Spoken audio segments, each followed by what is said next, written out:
and then you get into the Phillies baseball.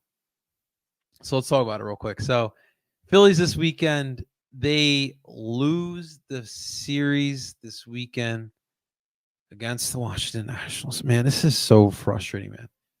We talked about it beforehand. The series was so important. And not to jinx it, not to look too far ahead, but you had a series against the San Francisco Giants next week that you need to make sure you took care of business here. So that way you go into the Giants series, tip-top shape, ready to go, even keel, and if anything, having a little bit of a slight edge against the San Francisco Giants. And what do the Phillies do? They fucking blow it. Straight up, they fucking blow it. On Monday, on Friday, Michael Lorenzen's back in there, and obviously everyone is still high on Lorenzen and after that no-hitter last week against the same Washington Nationals team. And Lorenzen got brought down back a little bit to earth. I guess that was expected. And although the Phillies were able to go up 6-1, they allowed the Nationals the following inning to put up 6, and they wound up losing that game 8-7. CJ Abrams, great fucking story. I get it, but come on. That was one that they could have absolutely won there. Whatever. You move to the next game. Christopher Sanchez on the mound. The Phillies do take care of business. They had an 8-run inning in the 8th inning. Trey Turner hits 2 runs. The Phillies in total hit 5 home runs, and they destroy the Nationals. They look more like the Phillies versus and against the Nationals. They win 12-3. All right, so we head into Sunday. Series-defining game. You're in Bowman Field in Williamsport, Pennsylvania. Little League World Series. Delco's doing their thing as well. We just got to take care of business against this fucking Nationals team.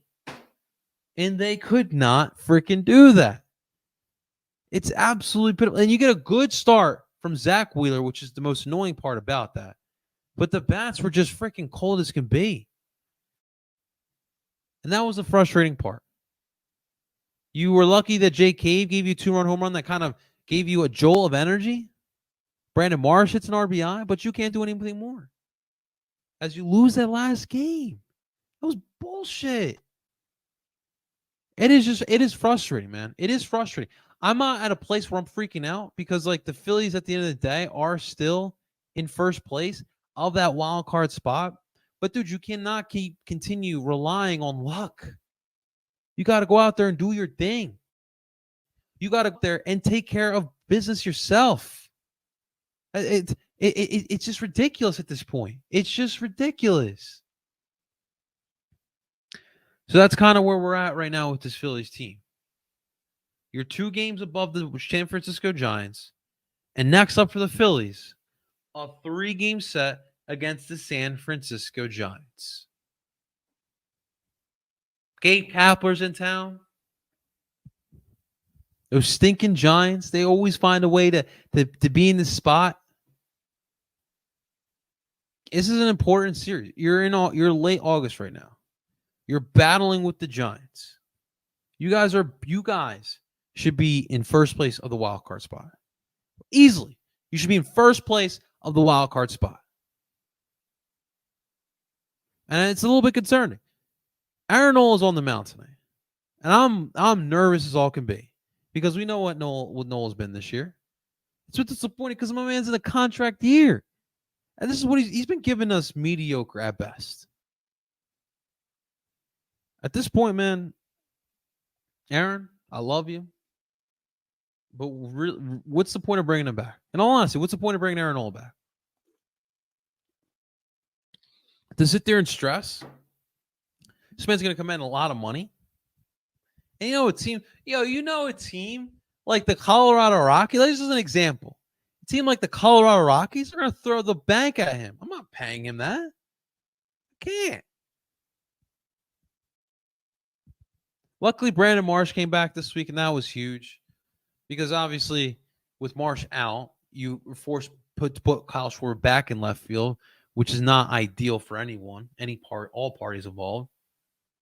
Now, Christian Pache should be coming back soon rather than later, which would really help so you can not keep Kyle Schwarber out there left field.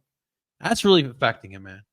Kyle Schwarber out in that field every day is affecting him at the plate and it just in general. You just should not be playing outfield every day. That's just the fact of the reality.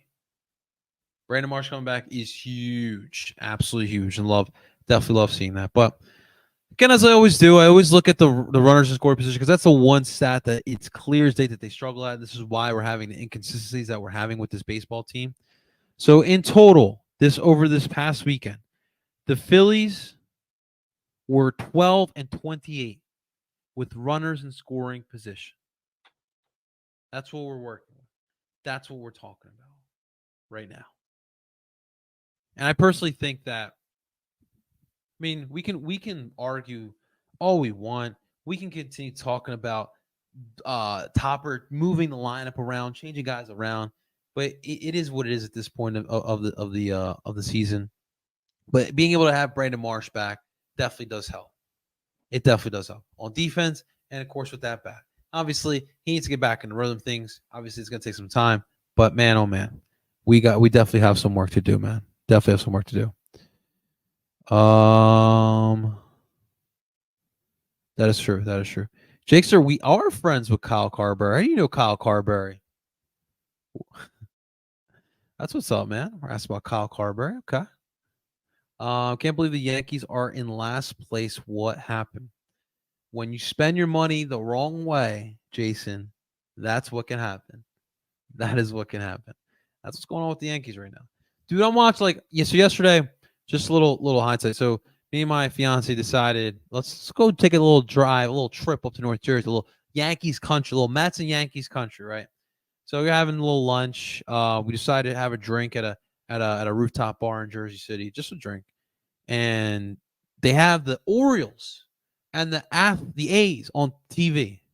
And I'm watching this. I'm like, wow, I can't believe Baltimore's doing this year.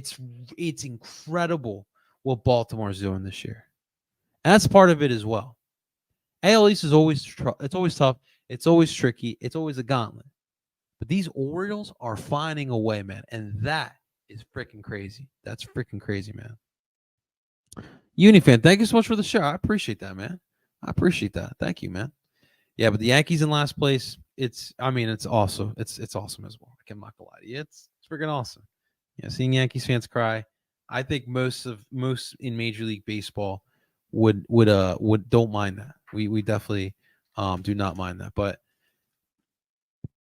please, for the Christ Phillies, we cannot handle a serious loss to the Cat.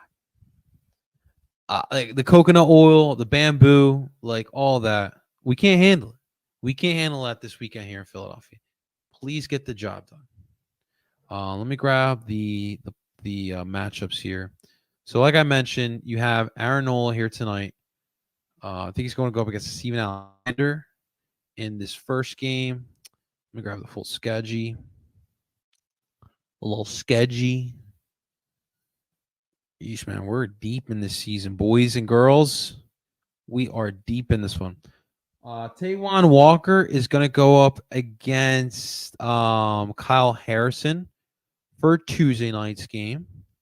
And then for our Wednesday night watch along or Wednesday afternoon watch along, Michael Lorenz is going to go back out there and he's going to face off against Alex Cobb. But can't look at Wednesday if we can't take care of Monday, today, and tomorrow.